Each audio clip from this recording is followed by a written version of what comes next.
Okay, YouTube. Hey.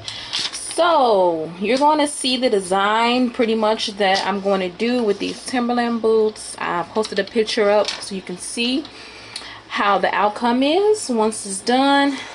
This is just a step-by-step on the Timberland boot and how you spike them out and the various fabrics that one can use. Today we're going to be using a floral fabric, a pink floral fabric, and as you can see with these are junior Timberlands. So with the junior Timberlands, they come with the tag, waterproof tag on the tongue.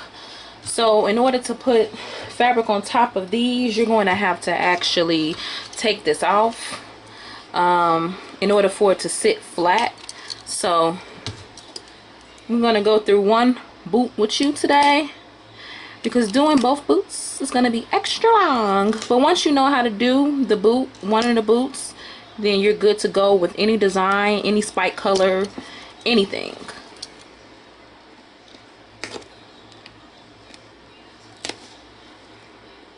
So what I'm doing is taking just some scissors, anything that's fairly thin that can fit through the thread portion of this tongue, to take out the thread.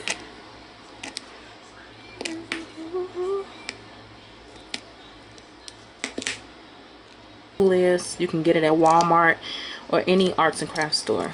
So okay, so see how pretty much this is how it looks underneath, but we have to get rid of that. I mean, at least that's what I do. You can keep it on if you want to, it's up to you. Okay, so once you have gotten that off, you pretty much want to measure the tongue of your item. Since this is something that I do all the time, I already have molds pretty much of each tongue for various sizes, and this is a perfect fit right here. Perfect fit. Okay, so here's the pattern that we're going to be using, which I showed you earlier. It fits perfectly on the tongue of the boot. So I like to use transparent paper when I'm ironing over anything, and you can use a regular iron. This is just a tacking iron. It has a flat head and you're able to maneuver it around as you want with the stick here. So I'm just trying to get the creases out, and with the tacking iron it gets really hot. Like it can go all the way up to, this one says 165 watts.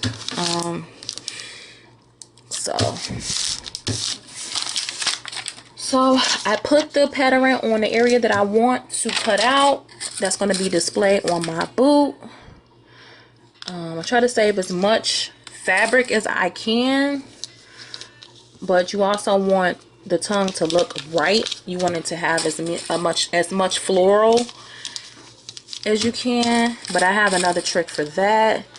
I may disclose it in this video, I may not, depends. So I'm pinning down the pattern which I created, and you can do the pattern however you want to do it. It's various ways to do anything. So pinning that down, and got my sharp scissors.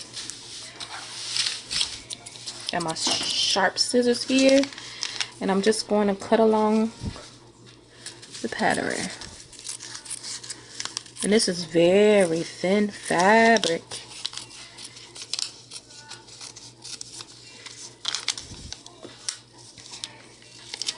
Sometimes I like to just go ahead and cut it out, and then like cut it out any kind of way, and then get closer to the edges on my own, like once it's already completely cut out. But it's fine, I can do it like this either way.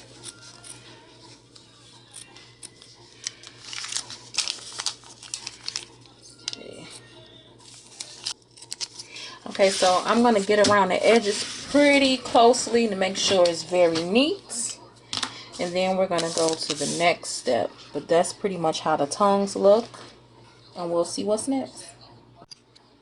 Okay, so the next step after you get it finally cut out the way you want to with clean edges like this, you want to put it on the tongue. Okay, so I like to put the fabric on the tongue before I start the spikes, before I start the spike process, because the tongue needs to dry for a second, because I'm going to be using some E6000 to put it on there. So I usually use like a sponge, or you can use a brush like a paint brush.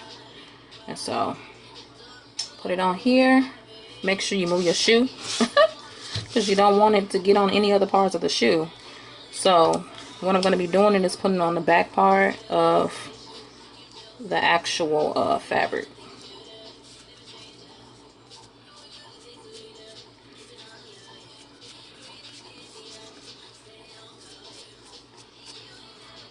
They also have fabric glue that you can use. I like to use E6000. It's a pretty strong glue.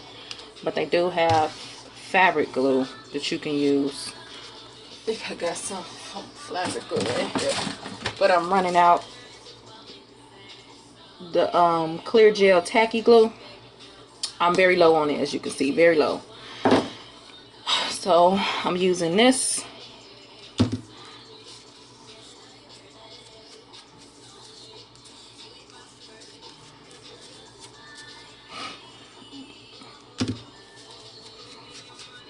And if this doesn't if this isn't fully secured on the tongue, like if I see it lifting a little bit, since I have a professional sewing machine, I can go along the edges and sew it.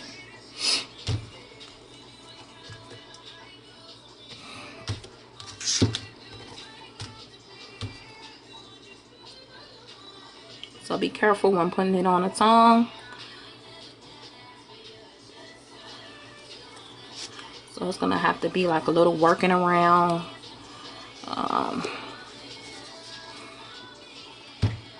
Get a better view. Putting it upside down like that. Okay. I want to try to get it as smooth as possible.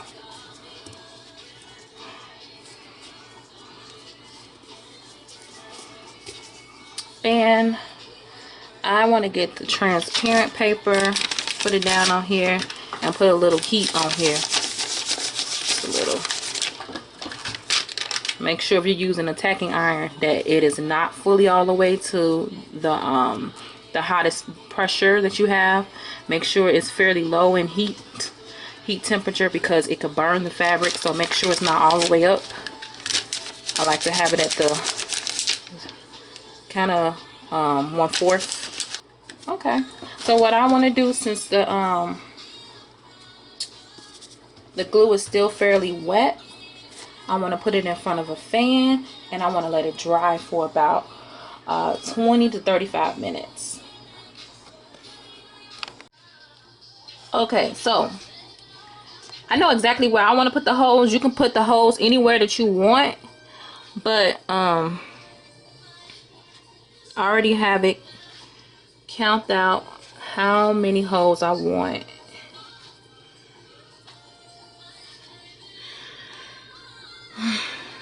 Two, 3, 4, 5, 6, 7, 8,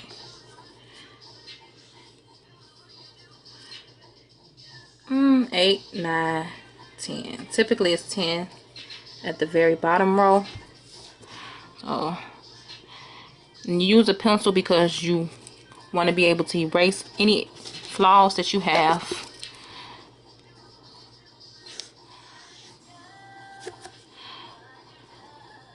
One, 2, 3, 4, 5, 6, 7, 8, 9, 10. Okay. So you got 10 across there. And as you go up the shoe, as you can see, it's getting smaller. So it's not going to be 10 across the second part. The very bottom is the longest alignment there. So you're gonna have more spikes there. So 1, 2, 3, 4, 5, 6, 7, 8. So only 8 on the second row. And again, the very top row, which is considered the first row. So this is 1, 2, 3. The very last row, third row, has more spikes, and you just align them accordingly. 1, 2, 3, 4, 5, 6, 7. So 7, 8, 10. All right, so now comes the fun part. What I talked about earlier was this.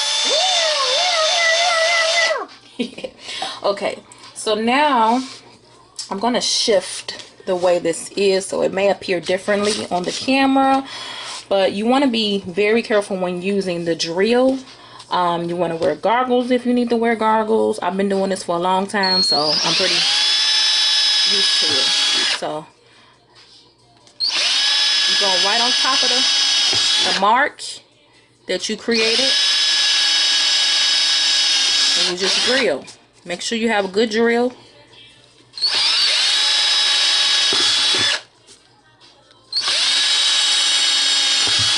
Again, make sure you wash your hands.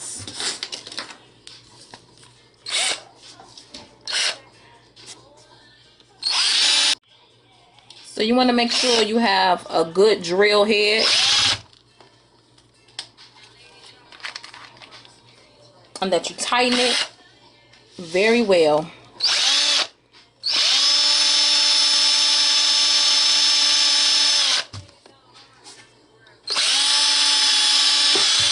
There we go, baby. There we go. Put a little pressure to it.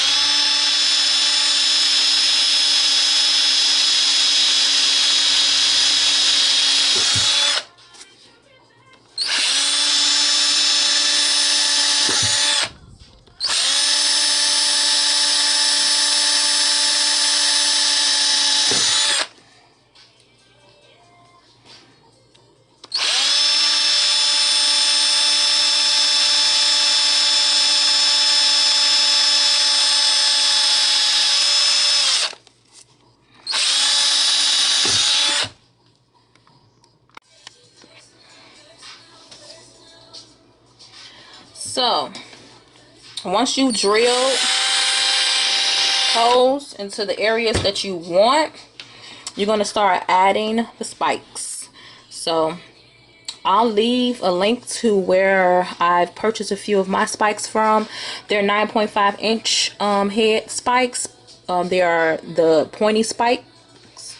You can get the flat ones, whichever one you want to use, but I use the pointy ones. So from here, you're just going to go in with the screw, which is the backing of the spikes, which come with the actual spikes itself, and you just stick it in. And you may also want to buy some longer screws, because some of the areas of the shoe will not allow this small spike to go in, because it's very thick on certain sections of the shoe. So you figure out which, as you continue to do it, you'll figure out what spikes and what screw backs actually fit well with the type of Timberland or type of boot that you're using, because you may not necessarily even use a Timberland. You can put this design on any type of shoe, actually. So let's go ahead and do it. And if you notice your hole is not opening up a little bit, just get some scissors or a pointy screw, stick it in. That's good. Okay, there you go. There you go.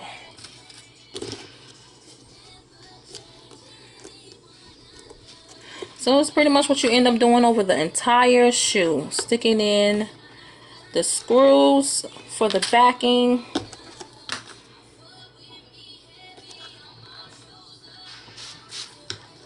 Once you do that, then that's when you're gonna actually take the spike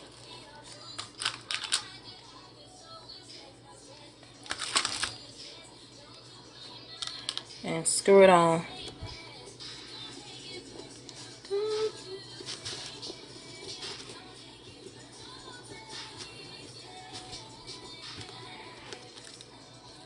I have a flat head here, so I can just screw the back, make sure it's super tight. And you're going to do that for each one that you put in. So this one I just put on is definitely long enough. It's the right size. And bam. Bam. So you just continue throughout the whole shoe. And I'm going to most likely fast forward this because, again, it's repetitive. You're doing the same thing over and over and over and over again until you get the results. The end results would be the full shoe covered in spikes. And then you'll pretty much be done. So I'm going to show you the end results after this. The screw. Make sure, again, you get a flat head and you screw it as tight as you can. You don't want these spikes coming off.